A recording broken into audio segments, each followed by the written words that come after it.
Hello, my friends. Welcome to Rick Reads, where I read stories to you. Today, I'll be reading The Cats of Ulthar by H.P. Lovecraft. And I'm dedicating this to my cat Demon, who unfortunately passed away Wednesday evening. He had been battling kidney disease for a little while, and we thought he was on the mend, and he passed away in his sleep Wednesday night. So, again, I dedicate today's video to my little buddy, my sweet boy, Demon, who loved everybody he came across and would cuddle with anybody, no matter who they were,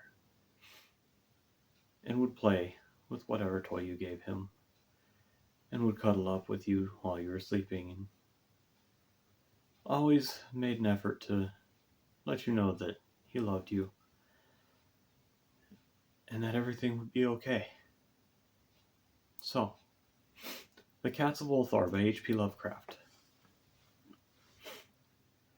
It is said that in Ulthar, which lies beyond the river sky, no man may kill a cat, and this I can verily believe as I gaze upon him who sitteth purring before the fire. For the cat is cryptic, and close to strange things which men cannot see. He is the soul of antique Egyptus, and bearer of tales of forgotten cities in Meroe and Ophir. He is the kin of the jungle's lords, and heir to the secrets of hoary and sinister Africa. The Sphinx is his cousin, and he speaks her language, but he is more ancient than the Sphinx, and remembers that which she hath forgotten. In Ulthar, before ever the burgesses forbade the killing of cats, there dwelt an old cotter and his wife who delighted to trap and slay the cats of their neighbors.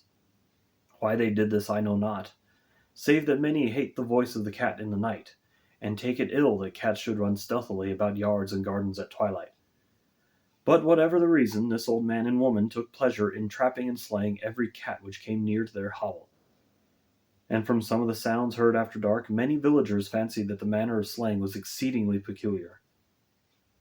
But the villagers did not discuss such things with the old man and his wife, because of the habitual expression on the withered faces of the two, and because their cottage was so small and so darkly hidden under spreading oaks at the back of a neglected yard.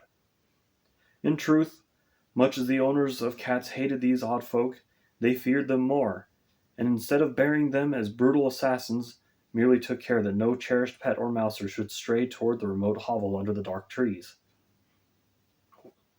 When through some unavoidable oversight a cat was missed, and sounds heard after dark, the loser would lament impotently, or console himself by thanking fate that it was not one of his children who had thus vanished. For the people of Ulthar were simple, and knew not whence it is all cats first came. One day, a caravan of strange wanderers from the south entered the narrow cobbled streets of Ulthar. Dark wanderers they were, and unlike the other roving folk who pass through the village twice every year. In the marketplace they sold fortunes for silver, and bought gay beads from the merchants. What was the land of these wanderers none could tell, but it was seen that they were given to strange prayers, and that they had painted on the sides of their wagons strange figures with human bodies and the heads of cats, hawks, rams, and lions. And the leader of the caravan wore a headdress with two horns and a curious disc betwixt the horns. There was in this singular caravan a little boy with no father or mother, but only a tiny black kitten to cherish. The plague had not been kind to him, yet had left him this small furry thing to mitigate his sorrow. And when one is very young, one can find great relief in the lively antics of a black kitten. So the boy whom the dark people called Meanies smiled more often than he wept as he sat playing with his graceful kitten on the steps of an oddly painted wagon. On the third morning of the wanderer's stay in Ulthar, Meanies could not find his kitten, and as he sobbed aloud in the marketplace, certain villagers told him of the old man and his wife, and of sounds heard in the night. And when he heard these things, his sobbing gave place to meditation, and finally to prayer. He stretched out his arms toward the sun and prayed in a tongue no villager could understand. though indeed the villagers did not try very hard to understand, since their attention was mostly taken up by the sky and the odd shapes the clouds were assuming. It was very peculiar, but as the little boy uttered his petition, there seemed to form overhead the shadowy, nebulous figures of exotic things, of hybrid creatures crowned with horn-flanked discs. Nature is full of such illusions to impress the imaginative. That night the wanderers left Ulthar and were never seen again, and the householders were troubled when they noticed that in all the village there was not a cat to be found. From each hearth the familiar cat had vanished, cats large and small, black, gray, striped, yellow, and white. Old Crannan, the burgomaster, swore that the dark folk had taken the cats away in revenge for the killing of Mini's kitten, and cursed the caravan and the little boy. But Nith, the lean notary, declared that the old cotter and his wife were more likely persons to suspect, for their hatred of cats was notorious and increasingly bold. Still, no one durst complain to the sinister couple, even when little Atal, the innkeeper's son, vowed that he had at twilight seen all the cats of Ulthar in that accursed yard under the trees, pacing very slowly and solemnly in a circle around the cottage, two abreast, as if in performance of some unheard-of rite of beasts. The villagers did not know how much to believe from so small a boy, and though they feared that the evil pair had charmed the cats to their death, they preferred not to chide the old cotter till they met him outside his dark and repellent yard. So Ulthar went to sleep in vain anger, and when the people awakened at dawn, behold, every cat was back at his accustomed hearth, large and small, black, gray, striped, yellow, and white. None was missing. Very sleek and fat did the cats appear, and sonorous with purring content. The citizens talked with one another of the affair, and marveled not a little. Old Crannan again insisted that it was the dark folk who had taken them, since cats did not return alive from the cottage of the ancient man and his wife. But all agreed on one thing, that the refusal of all the cats to eat their portions of meat or drink their saucers of milk was exceedingly curious. And for 2 whole days the sleek, lazy cats of Ulthar would touch no food, but only doze by the fire or in the sun.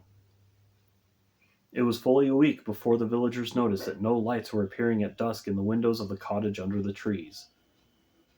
Then the lean Nith remarked that no one had seen the old man or his wife since the night the cats were away. In another week the burgomaster decided to overcome his fears and call at the strangely silent dwelling as a matter of duty, though in so doing he was careful to take with him Shang the blacksmith and Thul the cutter of stone as witnesses. And when they had broken down the frail door they found only this: 2 cleanly picked human skeletons on the earthen floor, and a number of singular beetles crawling in the shadowy corners. There was subsequently much talk among the burgesses of Ulthar. Zath the coroner disputed at length with Nith the lean notary, and Crannan and Shang and Thul were overwhelmed with questions. Even little Atal, the innkeeper's son, was closely questioned and given a sweetmeat as a reward. They talked of the old cotter and his wife, of the caravan of dark wanderers, of small Menes and his black kitten, of the prayer of Menes and of the sky during that prayer, of the doings of the cats on the night the caravan left, and of what was later found in the cottage under the dark trees in the repellent yard. And in the end, the burgesses passed that remarkable law which is told of by the traders in Hatheg and discussed by travelers in Nir, namely, that in Ulthar no man may kill a cat. That, my friends, was The Cats of Ulthar by H.P. Lovecraft. And as a reminder, hug your pets, love them dearly, as they love you. And please, find a way to have a nice day. Thank you.